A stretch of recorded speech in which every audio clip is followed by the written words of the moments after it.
Be Y سی اور اس کے بعد صورتحال اور اس کی جو تحریک تھی یا جو اس کے مظاہرے تھے یا جو اس کمیٹی کا بیانیہ ہے وہ تو ظاہر ہے کہ پوری قوم کے سامنے ہے. اور جو حالات بلوچستان میں گزر رہے ہیں، کتنے بڑے بڑے حملے ہوئے، ایک ہی دن میں 52 چھوٹے بڑے حملے ہوتے ہیں، 12 شہروں کو نشانہ بنایا جاتا ہے.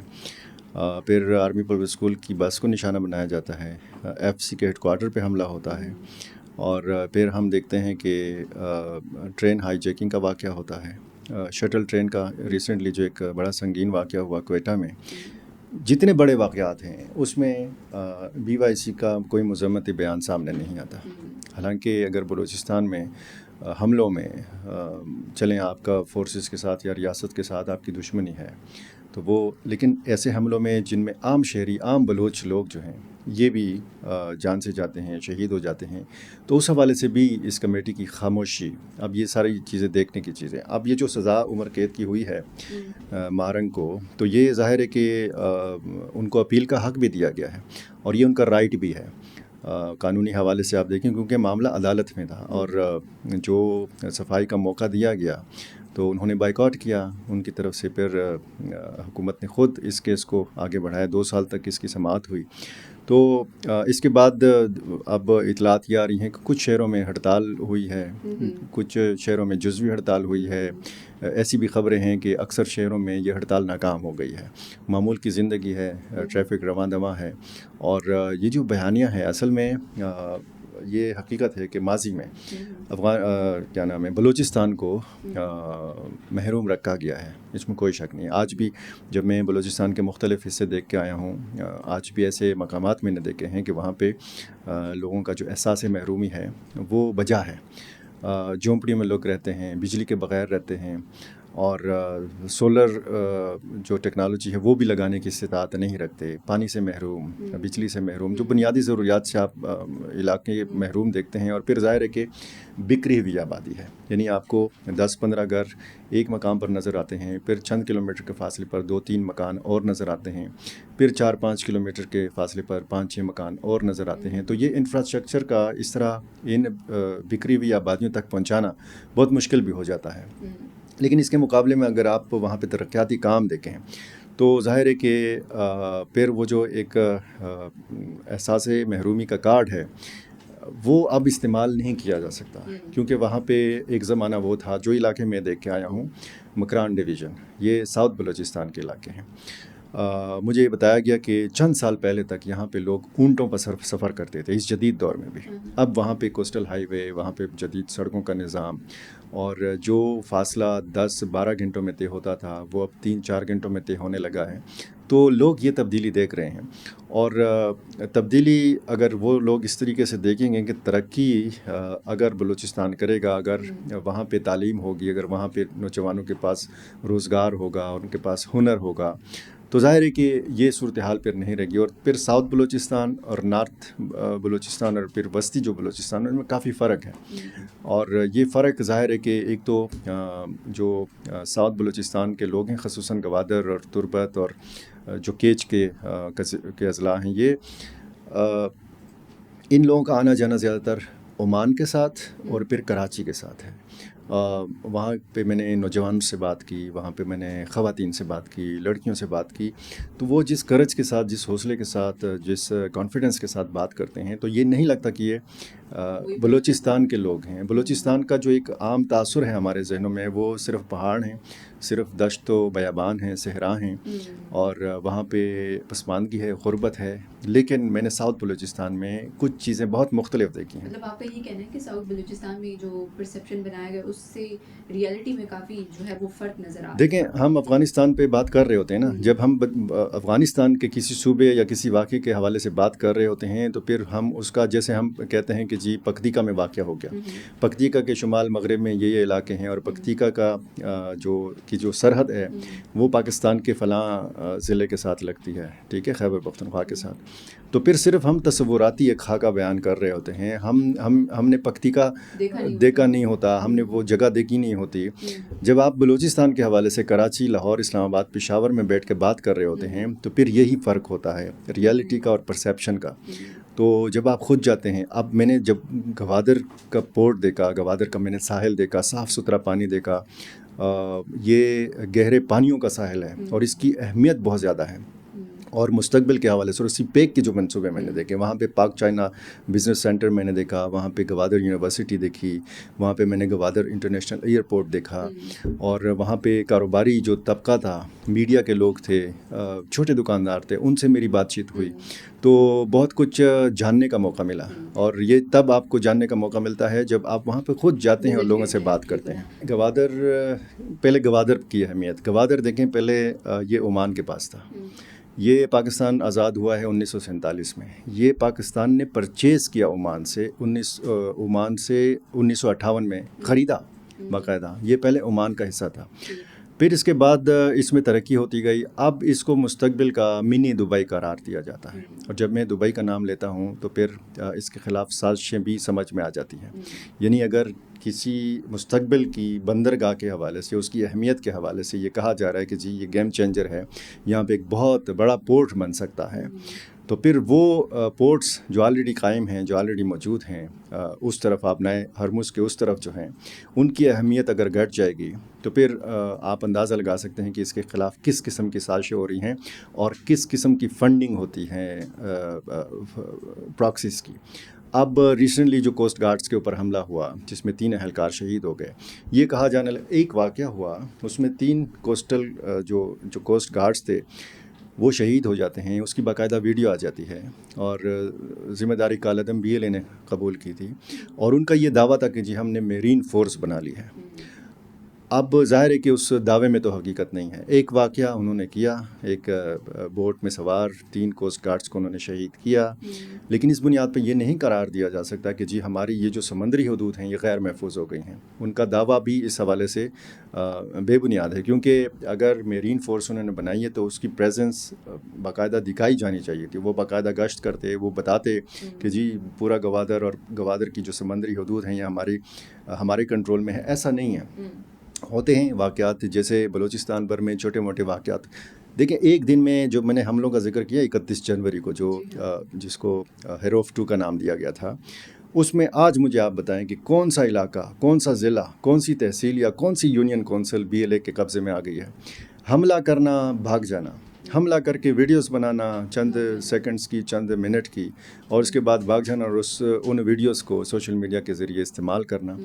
اب دیکھیں عام لوگ جو ہیں ان کے ذہنوں میں یہ بٹایا گیا تھا کہ جی ہم علیحدہ ہوں گے، ہم ایک الگ ملک بنائیں گے، ٹھیک ہے، تو پھر ہم ترقی بھی کریں گے۔ کیسے ترقی کریں گے؟ آپ نے ساری جو آزادی کی یا علیحدگی جو تحریک ہے یہ صرف پاکستان پہ مسلط کی ہوئی ہے۔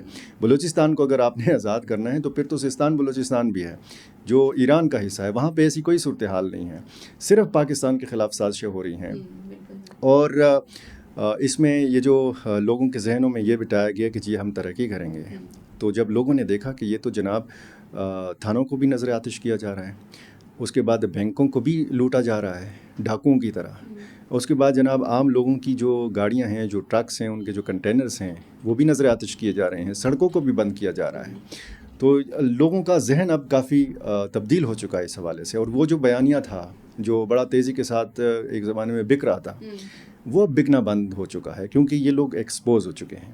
اب جیسے میں نے شروع میں کہا نا کہ اتنے بڑے بڑے واقعات ہوئے اور ایک مخصوص کمیٹی جو ہے اس کی طرف سے مذمتی بیان نہیں آتا۔ اب جس واقعے کے اوپر ہم یہ دیکھیں صبغت اللہ بلوچ اور ماہرنگ کو جس طریقے سے یہ سزا سنائی گئی ہے عمر قید کی، وہ شبیر بلوچ تھا، وہ بھی بلوچ تھا، شبیر احمد بلوچ اس کا نام تھا، FC کا اہلکار تھا، اس کو گوادر میں تشدد کر کے مارا گیا، اس باقاعدہ ویڈیوز موجود ہیں۔ تو ایسے واقعات جب ہوتے ہیں اور پھر ظاہر ہے کہ اس کا آپ نے پھر رد عمل پوچھا کہ رد عمل کیا ہے؟ رد عمل ایسے واقعات میں تب ہوتا ہے کہ جب لوگوں کو پتہ ہوتا ہے کہ جناب یہاں پہ تو ظلم ہو گیا ہے، یہاں پہ تو حدیں کراس ہو گئی ہیں، لیکن واقعات لوگوں کے سامنے ہیں۔ اب ایسا نہیں ہے کہ جی آپ صرف سرکاری TV کھول کے ایک سرکاری بیانیہ بیان کریں اور لوگوں کو پتہ ہو کہ جناب یہ تو یک طرفہ بیانیہ ہے۔ سوشل میڈیا کا دور ہے، سوشل میڈیا بہت سارے حقائق بھی سامنے آ جاتے ہیں، پرانی ویڈیوز، آپ کی پرانی تقاریر بھی ریکارڈ کا حصہ ہیں، تو یہ ساری چیزیں جو ہیں انہوں نے بلوچستان کا جو نوجوان ہے، بلوچستان کا ہر فرد، چاہے وہ بڑی عمر کا ہے، چاہے وہ نوجوان ہے، چاہے وہ خواتین ہیں، ان کے ذہن اب کھل گئے ہیں. اب وہ دیکھ رہے ہیں کہ جی آگے کیسے بڑھنا ہے, دنیا کے ساتھ قدم سے قدم ملا کے کیسے چلنا ہے. پوری دنیا میں دیکھیں پاکستان کی سفارتی کامیابیوں کی جو ہے اس کا واہ واہ ہو رہی ہے, اس کا چرچا ہو رہا ہے. اور پھر دنیا کے ساتھ کاروبار آپ دیکھیں جو اسٹریٹ آف ہرمز کا کی اہمیت کتنی زیادہ تھی. ایران پہ جو جنگ نہیں مسلط ہوئی تھی نا, تو اسٹریٹ آف ہرمز کا آپ نے نام بھی نہیں سنا ہوگا. ٹھیک ہے, آپ نے ہرمز کا تذکرہ ہم نے ان دنوں میں بہت زیادہ سننا شروع کیا. ایران کی جتنے بھی مسائل تھے, ٹھیک ہے, وہ ایک طرف ہو گئے, اور پھر سب سے بڑا مسئلہ آبنائے ہرمز بن گیا. یہ کتنی بڑی اہمیت تھی ساحلی جو آپ کی حدود ہوتی ہیں.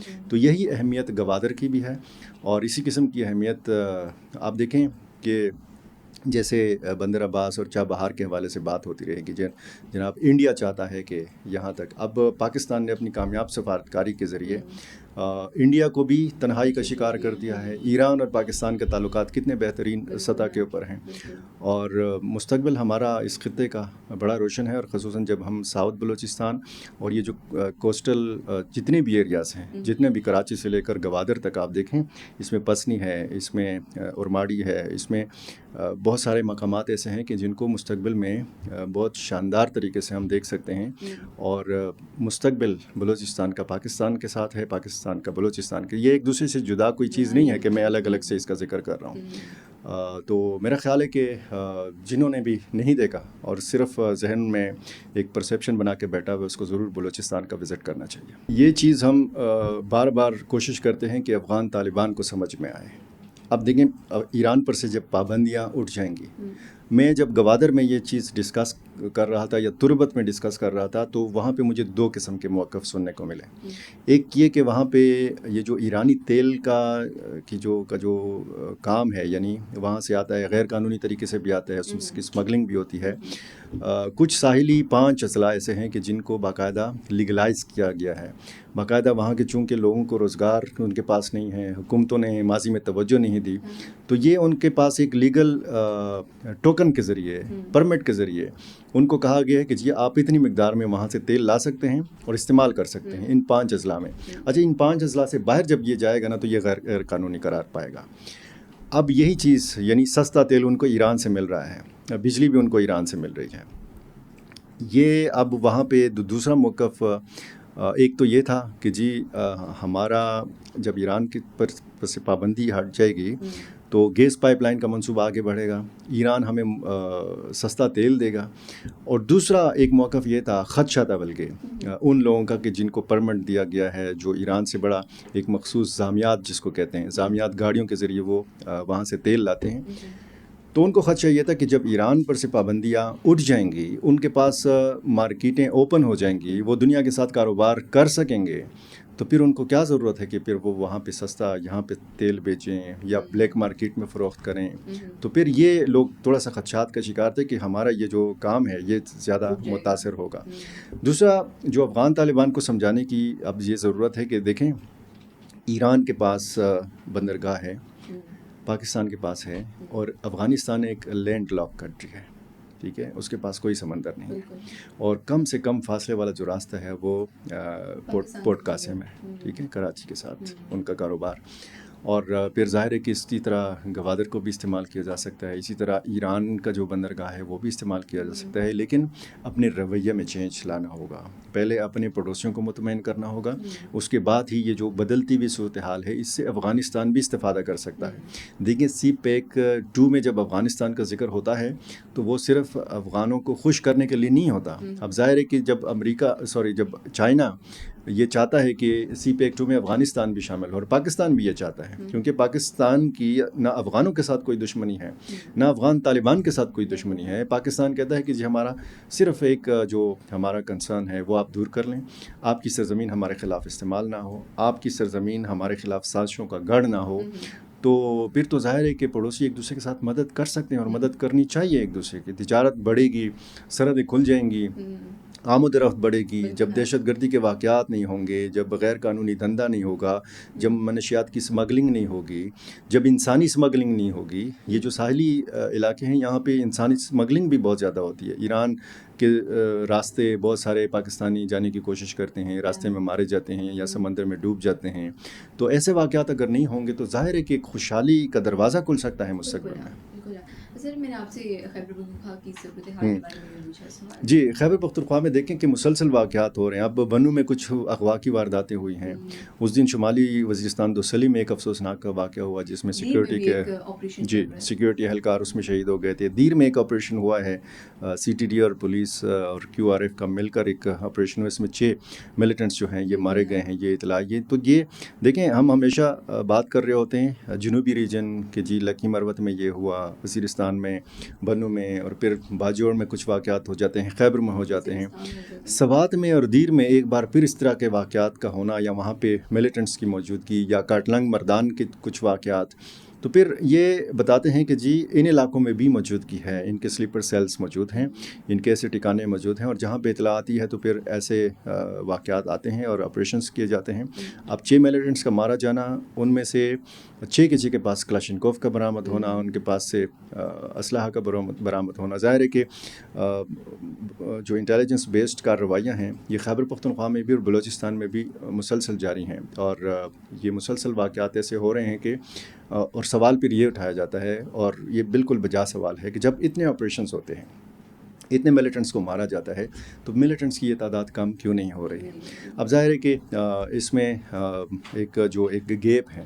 وہاں پہ جب آپ سول ملٹری ایک بیلنس دیکھتے ہیں بلوچستان کے اندر، یہ بیلنس ہم KP میں نہیں دیکھتے. اور یہ جب KP میں اس قسم کا بیلنس نہیں ہے تو پھر وہ جو ایک گیپ ہے وہ فل اپ ہوتا ہے ملیٹنٹ گروپس کے ساتھ اور ان کی سرگرمیوں کے ساتھ. شغنان دیکھیں ضلع ہے، اور بدخشاں پہلے بھی خبروں میں رہا ہے. اور شمالی علاقے یہ وہ شمالی افغانستان ہے کہ جب ملا عمر حکمران تھے افغانستان کے، یعنی طالبان کا جب پہلا دور تھا، تو یہ علاقے ان کے کنٹرول میں نہیں تھے. دیکھیں آپ احمد شاہ مسعود کا علاقہ دیکھیں، آپ یہ والے علاقے دیکھیں جہاں پہ تاجک ہیں، جہاں پہ ازبک زیادہ ہیں.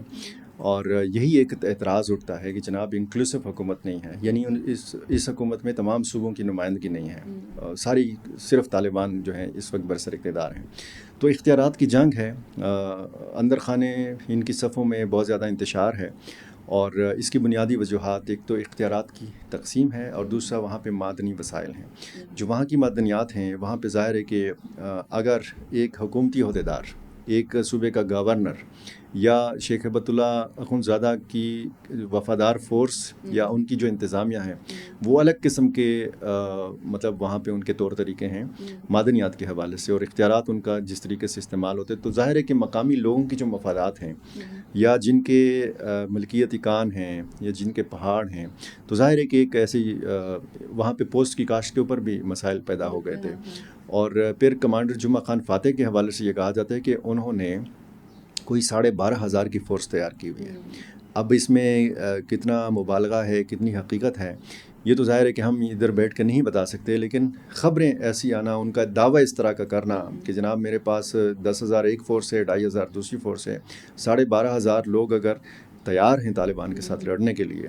اور پھر دوسری طرف سے کہا جاتا ہے کہ شیخ ہیبت اللہ اخندزادہ نے بھی ایک اسپیشل فورس بنائی ہوئی ہے اور وہ وہاں پہ جاری ہے. تو یہ تو خانہ جنگی کی ایک بار پھر صورتحال ہے. تو یہ دیکھیں ہم یہی بار بار کہتے ہیں کہ آپ کے اندرونی بھی کافی مسائل ہیں اور آپ کے بیرونی مسائل بڑھ رہے ہیں. آپ سفارتی تنہائی کا شکار ہو رہے ہیں. آپ اگر دنیا کے ساتھ کاروبار کرنا چاہتے ہیں تو پہلے اپنے پڑوسیوں کے ساتھ آپ کاروبار کریں، پہلے آپ اپنے پڑوسیوں کے ساتھ تعلقات، ٹھیک ہے، تو پھر پراکسیز کا استعمال پھر نہیں ہوگا. آپ دیکھیں جو شمالی علاقے ہیں، کچھ وہاں پہ لوگ ہیں، کچھ گروپس ہیں جو ایران کے قریب ہیں، کچھ گروپس ہیں جو تاجکستان کے قریب ہیں، کچھ دوسرے ممالک کے قریب ہیں، کچھ لوگ یہ ہیں کہ روس نواز ہیں، ٹھیک ہے.